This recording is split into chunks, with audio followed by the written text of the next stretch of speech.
Once there was a fisherman who had plenty of money but no children. One day an old woman came to his wife and said, "What use is all your prosperity to you when you have no children?" "It is God's will," answered the fisherman's wife. "Nay, my child, it is not God's will, but the fault of your husband.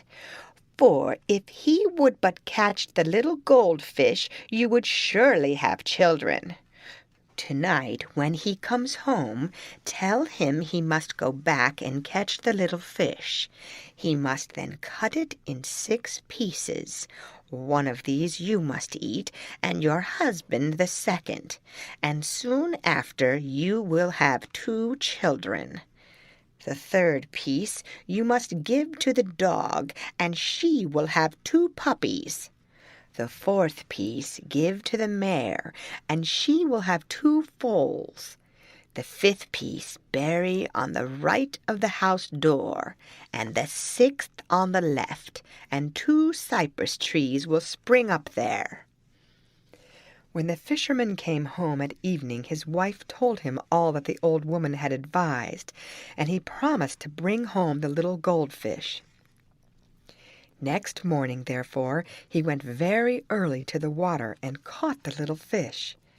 Then they did as the old woman had ordered, and in due time the fisherman's wife had 2 sons, so like each other that no one could tell the difference. The dog had 2 puppies exactly alike. The mare had 2 foals, and on each side of the front door there sprang up 2 cypress trees precisely similar. When the 2 boys were grown up, they were not content to remain at home, though they had wealth in plenty, but they wished to go out into the world and make a name for themselves. Their father would not allow them both to go at once, as they were the only children he had. He said, "First one shall travel, and when he is come back, then the other may go." So the one took his horse and his dog and went, saying to his brother, "So long as the cypress trees are green, that is a sign that I am alive and well. But if one begins to wither, then make haste and come to me." So he went forth into the world. One day he stopped at the house of an old woman, and as at evening he sat before the door, he perceived in front of him a castle standing on a hill.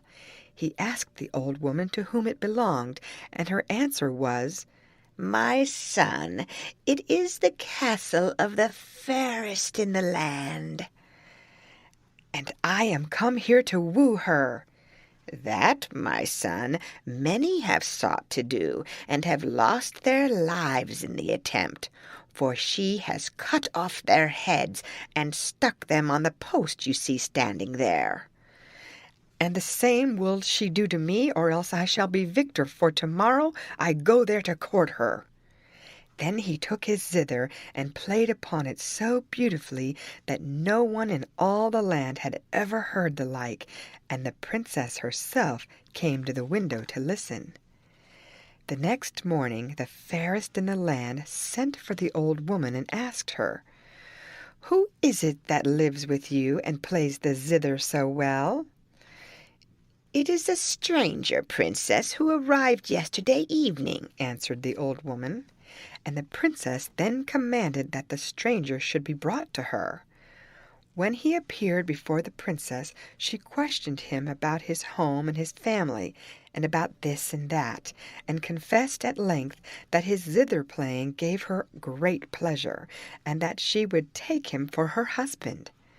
The stranger replied that it was with that intent he had come. The princess then said, "You must now go to my father and tell him you desire to have me to wife, and when he has put the 3 problems before you, then come back and tell me." The stranger then went straight to the king and told him that he wished to wed his daughter, and the king answered, "I shall be well pleased, provided you can do what I impose upon you. If not, you will lose your head. Now listen, Out there on the ground there lies a thick log, which measures more than 2 fathoms. If you can cleave it in two with one stroke of your sword, I will give you my daughter to wife. If you fail, then it will cost you your head."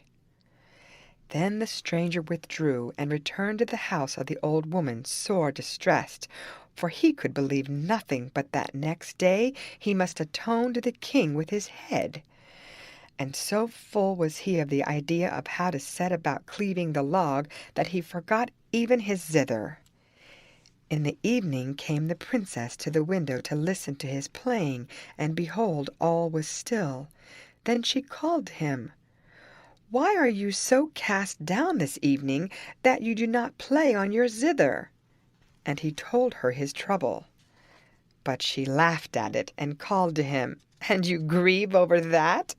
Bring quickly your zither and play something for my amusement, and early tomorrow come to me."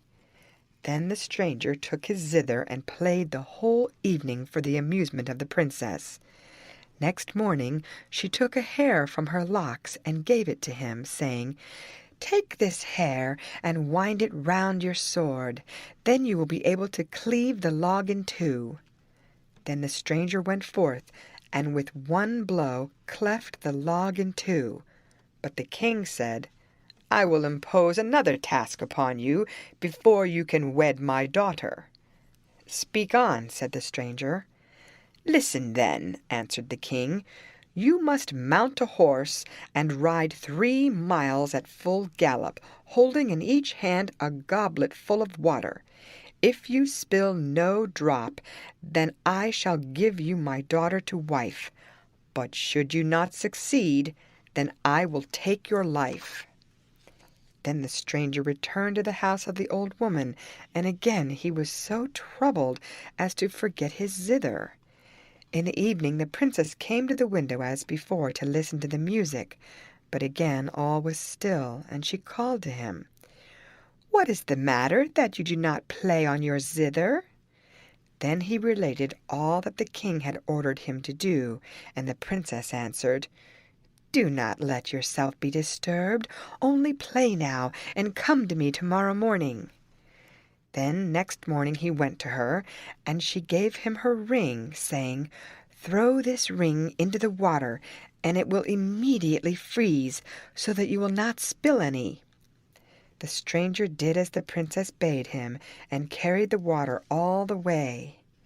Then the king said, "Now I will give you a third task, and this shall be the last. I have a negro who will fight with you tomorrow, and if you are the conqueror you shall wed my daughter." The stranger returned full of joy to the house of the old woman, and that evening was so merry that the princess called to him, "You seem very cheerful this evening. What has my father told you that makes you so glad?" He answered, "Your father has told me that tomorrow I must fight with his negro. He is only another man like myself, and I hope to subdue him and to gain the contest." But the princess answered, "This is the hardest of all. I myself am the black man, for I swallow a drink that changes me into a negro of unconquerable strength. Go tomorrow morning to the market, buy 12 buffalo hides, and wrap them round your horse. Fasten this cloth round you, and when I am let loose upon you tomorrow, show it to me, that I may hold myself back and may not kill you. Then when you fight me, you must try to hit my horse between the eyes, for when you have killed it, you have conquered me." Next morning, therefore, he went to the market and bought the 12 buffalo hides, which he wrapped round his horse. Then he began to fight with the black man, and when the combat had already lasted a long time, and 11 hides were torn, then the stranger hit the negro's horse between the eyes, so that it fell dead, and the black man was defeated. Then said the king, "Because you have solved the 3 problems, I take you for my son-in-law." But the stranger answered, "I have some business to conclude first.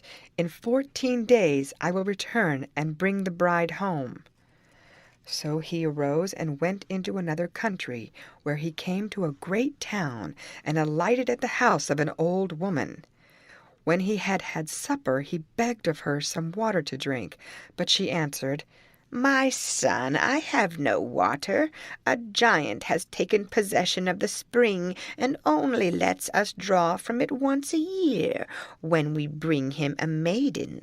He eats her up, and then he lets us draw water. Just now it is the lot of the king's daughter, and tomorrow she will be led forth. The next day accordingly the princess was led forth to the spring, and bound there with a golden chain. After that all the people went away, and she was left alone. When they had gone, the stranger went to the maiden and asked her what ailed her that she lamented so much, and she answered that the reason was because the giant would come and eat her up. And the stranger promised that he would set her free if she would take him for her husband, and the princess joyfully consented. When the giant appeared, the stranger set his dog at him, and it took him by the throat and throttled him till he died, so the princess was set free. Now when the king heard of it, he gladly consented to the marriage, and the wedding took place with great rejoicings. The young bridegroom abode in the palace 101 weeks. Then he began to find it too dull, and he desired to go out hunting. The king would fain have prevented it, but in this he could not succeed. Then he begged his son-in-law at least to take sufficient escort with him, but this too the young man evaded, and took only his horse and his dog. He had ridden already a long way when he saw in the distance a hut, and rode straight towards it in order to get some water to drink. There he found an old woman from whom he begged the water. She answered that first he should allow her to beat his dog with her little wand, that it might not bite her while she fetched the water. The hunter consented, and as soon as she had touched the dog with her wand, it immediately turned to stone. Thereupon she touched the hunter and also his horse, and both turned to stone. As soon as that had happened, the cypress trees in front of his father's house began to wither, and when the other brother saw this, he immediately set out in search of his twin. He came first to the town where his brother had slain the giant, and there fate led him to the same old woman where his brother had lodged. When she saw him, she took him for his twin brother, and said to him, Do not take it amiss of me, my son, that I did not come to wish you joy on your marriage with the king's daughter. The stranger perceived what mistake she had made, but only said, That does not matter, old woman, and rode on, without further speech, to the king's palace, where the king and the princess both took him for his twin brother, and called out, Why have you tarried so long away? We thought something evil had befallen you. When night came, and he slept with the princess, who still believed him to be her husband, he laid his sword between them, and when morning came he rose early and went out to hunt. Fate led him by the same way which his brother had taken, and from a distance he saw him, and knew that he was turned to stone. Then he entered the hut, and ordered the old woman to disenchant his brother. But she answered, Let me first touch your dog with my wand, and then I will free your brother. He ordered the dog, however, to take hold of her, and bite her up to the knee, till she cried out, Tell your dog to let me go, and I will set your brother free. But he only answered, Tell the magic words, that I may disenchant him myself. And as she would not, he ordered his dog to bite her up to the hip. Then the old woman cried out, I have 2 wands. With the green one I turn to stone, and with the red one I bring to life again. So the hunter took the red wand and disenchanted his brother, also his brother's horse and his dog, and ordered his own dog to eat the old woman up altogether. While the brothers went on their way back to the castle of the king, the one brother related to the other how the cypress tree had all at once dried up and withered, how he had immediately set out in search of his twin, and how he had come to the castle of his father-in-law and had claimed the princess as his wife. But the other brother became furious on hearing this, and smote him over the forehead till he died, and returned alone to the house of his father-in-law. When night came and he was in bed, the princess asked him, "What was the matter with you last night, that you never spoke a word to me?" Then he cried out, "That was not me, but my brother, and I have slain him because he told me by the way that he had claimed you for his wife." "Do you know the place where you slew him?" asked the princess, "and can you find the body?" "I know the place exactly." "Then tomorrow we shall ride thither," said the princess. Next morning accordingly they set out together, and when they had come to the place, the princess drew forth a small bottle that she had brought with her, and sprinkled the body with some drops of the water, so that immediately he became alive again.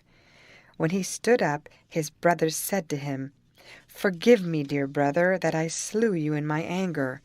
Then they embraced, and went together to the fairest in the land, whom the unmarried brother took to wife. Then the brothers brought their parents to live with them, and all dwelt together in joy and happiness.